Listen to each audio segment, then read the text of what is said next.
मकान का उद्घाटन होता है ना, है, या मकान का पाया रखाता है, कोई नया प्लाट बन रहा है, मकान बन रहा है और उसमें कोई नया पाया, पहली बार अगर कोई पाया रखा रहा है, कोई बीम बन रहा है, कॉलम बन रहा है, उसमें नीचे पाया बना रहा है, तो उसमें जो ब्राह्मण होते हैं, आप जिन वास्तुशास्त्री से पूछेंगे, ब्राह्मण जन से पूछेंगे कि हमारा मकान बन रहा है, खड्डा खुद रहा, तो उसमें पहले क्या चीज रखें, तो वो बता देगा। इसमें आप नाग नागिन का जोड़ा रख दीजिए, इसमें आप थोड़ा सा कलश में शक्कर भरकर उसमें अमरबेल के टुकड़े डालकर रख दीजिए। पर शिव महापुराण, स्कंद पुराण, वास्तुशास्त्र, अग्नि पुराण और वामन पुराण, ये वामन पुराण के अंतर्गत भी मिलेगा और अग्नि पुराण के अंतर्गत भी मिलेगा कि यदि नूतन मकान के पाए में एक नारियल के गोले में गुड़ भरकर, शमी पत्र रखकर उसको दबा दिया जाए तो उस घर में कभी संपदा की कमी नहीं होती और क्लेश नहीं हो सकता, चाहे कितनी भी अहंकारी बहू क्यों ना हो, चाहे कितना भी अभिमान अभिमत्ता रखने वाली सास क्यों ना बहू, उस सास बहू में प्रेम ही रहेगा, क्लेश नहीं हो सकता। उसमें विवाद नहीं हो सकता। उस घर के अंदर जितने भाई रह रहे हो, जितने कुटुंबी रह रहे हो, परिवार रह रहा हो, उसमें क्लेश का कोई मतलब नहीं हो सकता। चलो याद करिए, पुराने समय में कितना प्रेम होता था भाइयों में, सत्य बोलना, बहनों में, भाइयों में, बुआओं में, इतना बड़ा परिवार और ऐसा प्रेम रहता था, कोई जमीन मांगे ना जायदाद मांगे, ना दुकान का हिस्सा मांगे, ना रकम मांगे, इतना प्रेम कहां से आता था। तो पुरानी बात याद करो, पहले के समय में ये सीमेंट के मकान बनते थे क्या? अरे बोलते जाओ, नहीं। क्या होता था? चूना मंगवाया जाता था, मिट्टी मंगवाई जाती थी, उसमें गुड़ मिलाया जाता था, बोलो मिलाते थे कि नहीं मिलाते थे? गुड़ मिलाया जाता था और उसमें थोड़ा सा उसको चिकना करने के लिए खोपरे का तेल डाला जाता था। अब वास्तु रीति में तो हमने ये सब चीज छोड़ दिया, हमने ये सब चीज समाप्त कर दिया कि ना तो हम उसमें गुड़ मिला रहे हैं, ना कोई वस्तु मिला रहे हैं, बस सीधे सीमेंट खरीद के लाए और लगा दिया गया। पर उसका वास्तु तत्व क्या है? उसका वास्तु, जैसे कोई बहुत बीमार व्यक्ति है, बहुत बीमार है, बहुत बीमार, और उसको कोई औषधि नहीं लग रही, उसको कोई औषधि काम ही नहीं कर रही, तो आप जब उसको भोजन कराएं, पानी पिलाएं, आप उसको कुछ भी खिलाएं, चाहे जूस पिला रहे हो, भोजन करा रहे हो, चाहे सूप पिला रहे हो, उसका मुख यदि आप पूर्व में रखकर खिलाएंगे तो 15 दिन के अंदर वो अपने हाथों से भोजन करना चालू कर देगा।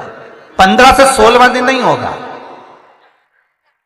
पर यदि आप उसको उत्तर का मुख रखकर, आप उसको पश्चिम का मुख रखकर बीमार व्यक्ति को अगर भोजन कराएंगे, दक्षिण का मुख रखकर भोजन कराएंगे, तो उसको औषधि लगने में बहुत समय लगता है महाराज।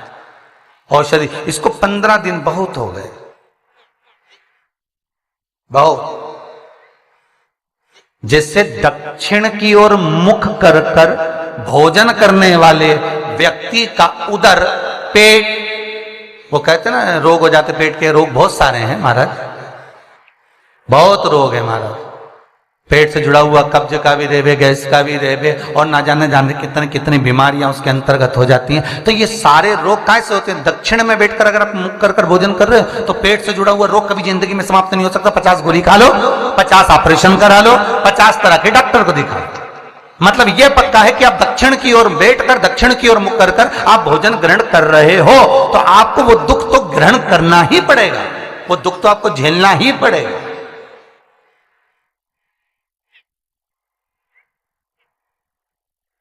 तो भगवान शिव की कथा कर रही है, स्कंद पुराण वर्णन कर रही है महाराज, सुंदर अग्नि पुराण और वामन पुराण कर रही है।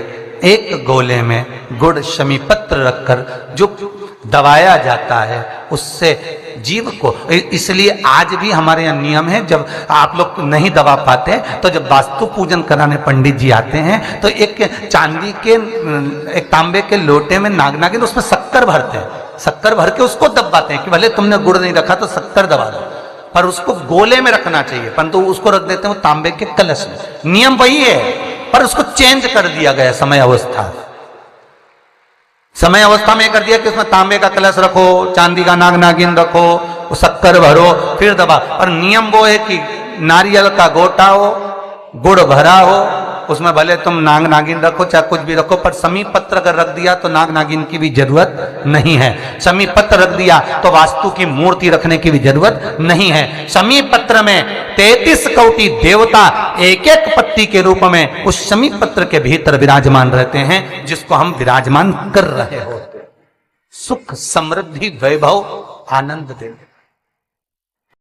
बेलपत्री के पेड़ के नीचे हल्दी का शिवलिंग का निर्माण करो।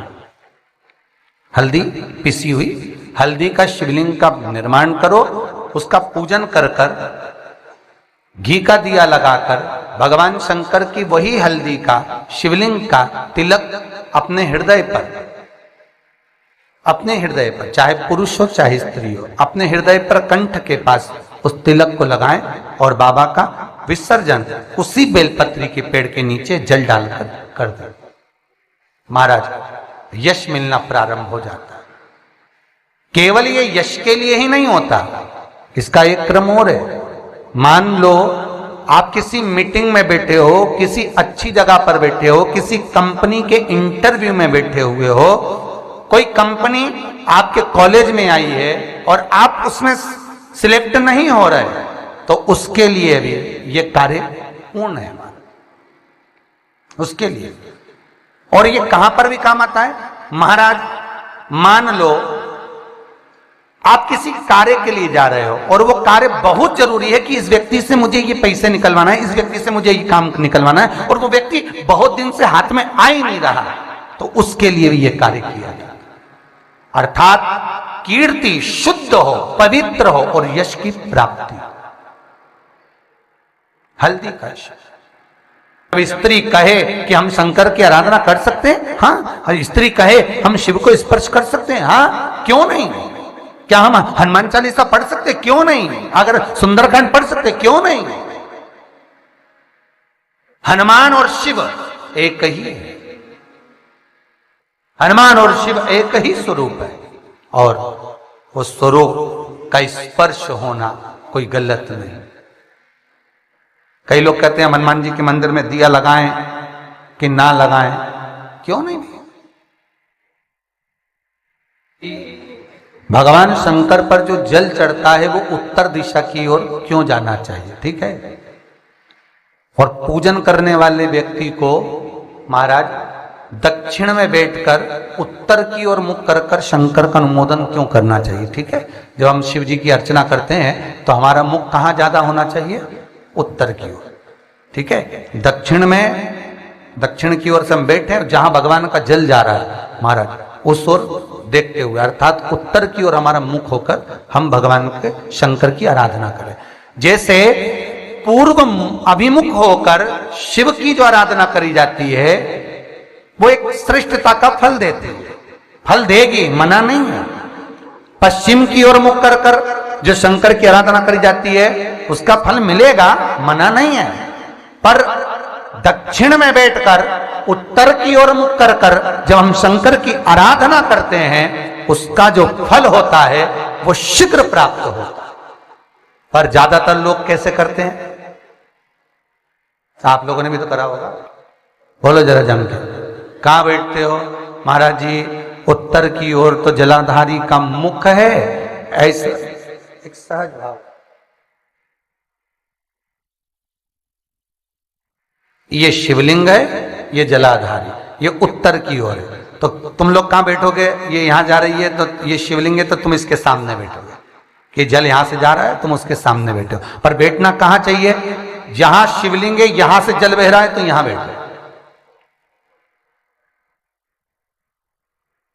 फिर बाद में लोग कहते हैं महाराज जी हम तो शंकर जी के खूब पूजन करते, हमने तो खूब अनुष्ठान करा पर फल कम क्यों मिला। उसका कारण है पूर्व अभिमुख होकर करोगे मिलेगा, पर थोड़ा समय लगेगा।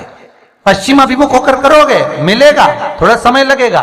पर शिव आराधना में जब दक्षिण में बैठकर उत्तर का मुख कर कर जहां शिव का जल जाता है, बस यहां बैठकर अगर आप शंकर की आराधना कर रहे हो तो वो कामना पूरी होने में देर नहीं लगती, कार्य जल्दी ही पूर्ण हो जाता है। पर दुनिया के लोगों ने तो वही हिसाब से जाते हैं। जैसे शंकर जी के मंदिर में जाओगे तो इधर पानी बह रहा है तो तुम सामने जाके जल चढ़ाना चाहोगे, या उधर बैठकर जल चढ़ाना चाहोगे। तुम्हारी जो इच्छा है, तुम्हारी जो आनंद है। ब्राह्मण भी अगर आपको बिठाएंगे तो पूरा पश्चिम का मुख कर बिठाएंगे, यहाँ बैठ जाओ, यहाँ से पूजन करो, यहाँ बैठ जाओ। पर उसमें शिव महापुराण में, स्कंद पुराण में कहा गया कि भगवान नए घर निर्माण का यह उपाय आपको कैसा लगा? अगर उपाय आपको पसंद आया तो वीडियो को लाइक करिए, शेयर करिए